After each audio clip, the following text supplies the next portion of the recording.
All right, so last topic of discussion is the Industrial Revolution and how it leads to urbanization. We just talked about some responses to the do now question, so let's take it away. All right, we got 3 slides and notes today, so I'll give you a second here.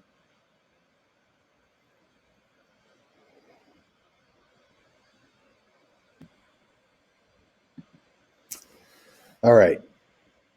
At the onset of the Industrial Revolution, cities do not create factories.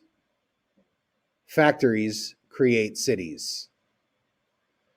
The way this works is that a factory gets built and people come flocking from all over the world or all over the country, depending on where it's built, for jobs. So it is the draw of the work that creates the city around it.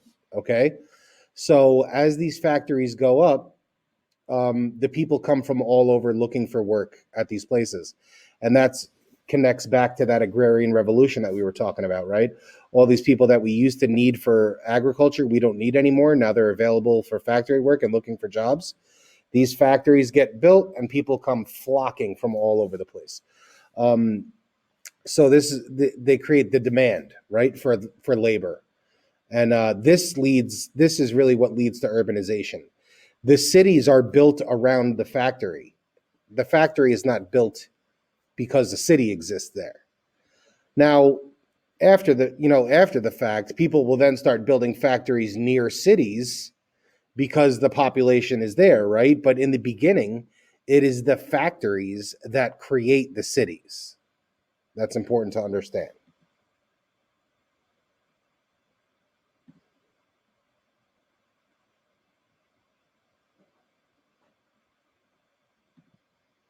Shipping of manufactured goods from factories.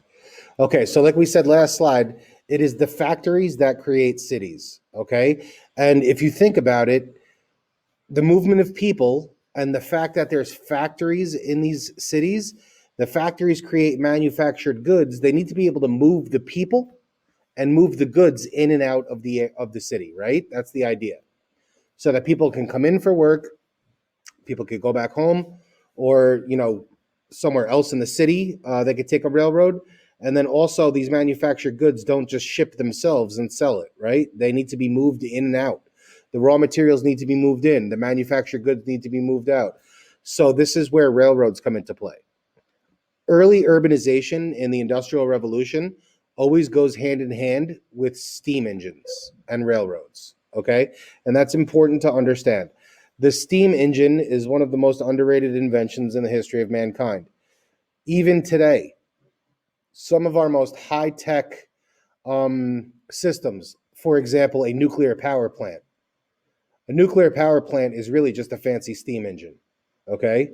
Usually the steam in these steam engines is created by burning coal for heat, and that heats water, turns the water into steam, right? In a nuclear power plant, they just use nuclear reaction to create the heat instead of burning coal. That's the only difference, okay? So even today, we are using steam power for some of our most technologically advanced systems on Earth, being nuclear power plants being one of them, right? So the steam engine is not to be underestimated. Obviously, we've made innovations and advances in this area to make it more efficient over time, but the general principle remains the same.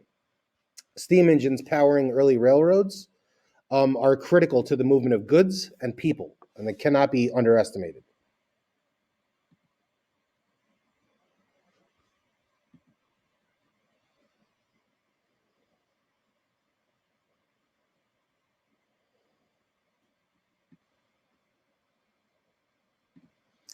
So urbanization has some significant impacts, obviously.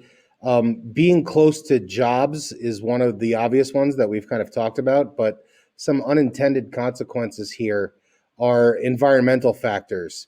So we went over the idea that factories are creating insane amounts of pollution, right? Charles Dickens writes a lot of his books about industrial era England, and you'll see passages from him in the next day or two where he kind of talks about the rivers turning black with all the soot and pollution that is being pumped out of these factories and into into the environment. We see this all the time. If anybody ever watches The Simpsons, you watch The Simpsons. Like in The Simpsons, the guy that runs the nuclear power plant, Mr. Burns, just pumps his toxic waste into this lake, and in this lake is a fish with 3 eyes. And the whole point they're trying to make here is that industry, one of the byproducts of industry, oftentimes is this pollution that creates these kind of absurd conditions. So this unclean, unsafe work environment is a byproduct, an unintended consequence of urbanization. People make a mess. Okay, the more people you have, the bigger the mess. And as people flock to these areas where these factories are, the population gets more and more dense, and it gets dirtier and dirtier.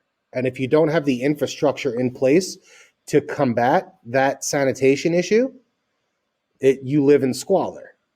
And that's what you're seeing in a lot of these pictures. The sanitation infrastructure is not keeping up with the rapid growth in population and urbanization that's happening. The people are coming and making a mess faster than we can develop systems to clean it up. And that's part of the story here. Okay. Housing, you guys have probably gone over some of this in US, but the idea of like slums and tenements and ghettos and kind of cramped, unsafe, unclean housing environments. You could see some of the pictures here, especially the one on the right. This is, I mean, you could see people, this is people sleeping head to toe, to maximize the amount of space in there. And it's you and 30 of your friends in this box with no windows. And that's how people live. A lot of the reason is they're not particularly interested in anything extravagant because they're living literally to just work.